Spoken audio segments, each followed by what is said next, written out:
So in Palworld, it is a multiplayer online game. You can also obviously play by yourself solo, but the key thing is about the server, at least at launch or for some period of time, is your progression is going to be saved to the server where you play. This setup ensures that when you leave that server and return to that specific server, your progress, including your character's development, items collected, structures built, your powers captured or trained, is preserved on that server and that server alone, which means when you do jump over to another server, you will be starting fresh. Got to create your character, got to get your pal, your buildings, everything starts from scratch. So keep that in mind. The game employs some of these mechanisms, which you'll have your autosave, so your progression is continually saved to the server, allowing you to pick up where you left off when you log off and on. The server-side storage or your game data, such as progress, items, and achievements, are stored on the game servers, so that will be safeguarding against any local data loss. It is a persistent world, so the game will exist and evolve continuously, even when you're not logged in, maintaining the impacts of your actions or your inactions. So to stress this point, your character is bound to the server where it was created. Progress is not transferable across servers. This is a function that is planned to come in later, but we don't know when. It's going to be hard to implement, I imagine. Just make sure you do log off safely. It's advised to log out properly using the game menu. Abrupt disconnections can lead to unsaved, corrupted messes. So just in case, we don't know the stability yet, so just be mindful when you log off and on. Do keep in mind that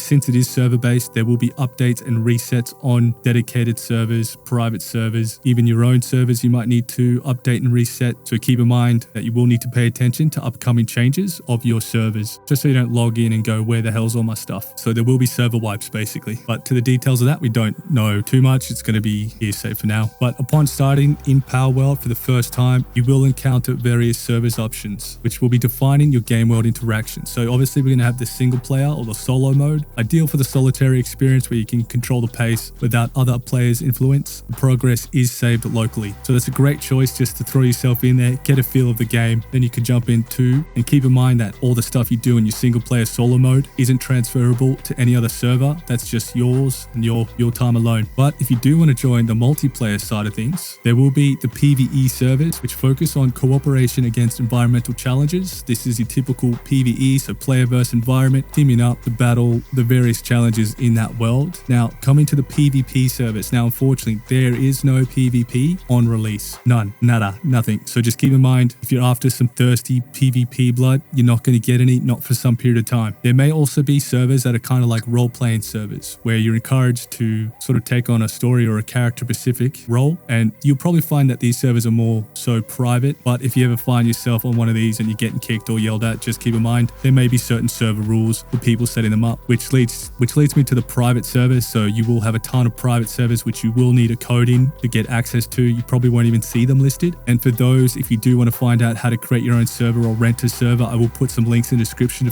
so you can sort of suss that out a bit more. The exact specification and details are not exactly clear yet, but we have a good idea. And then we'll have the dedicated servers, which will be hosted by the developers or third parties, which should always be online, which where you can make a home, try stick to that server. But keep in mind, you will be sharing that with other people. So something to keep in mind. You might not always be able to get access to these dedicated servers when you want. And something I should have mentioned before, which is kind of a big aspect, is the crossplay for servers. So there is no crossplay. So Xbox players will be on their servers, PC players will be on their servers. You can't jump from Xbox to PC and have the same experience or same character. It's all separate. So just keep that in mind. So again, that is a feature they plan to introduce down the track. Won't be out at launch. Xbox Legends stay with Xbox, PC Lords stay with PC Lords. So it's important though, when you do want to go to play to Palworld, consider where you want to start. Do you want to be on a server on your own where you get full control of the difficulty, which we'll come to shortly, and your experience? Do you want to join a dedicated server that you can come back to,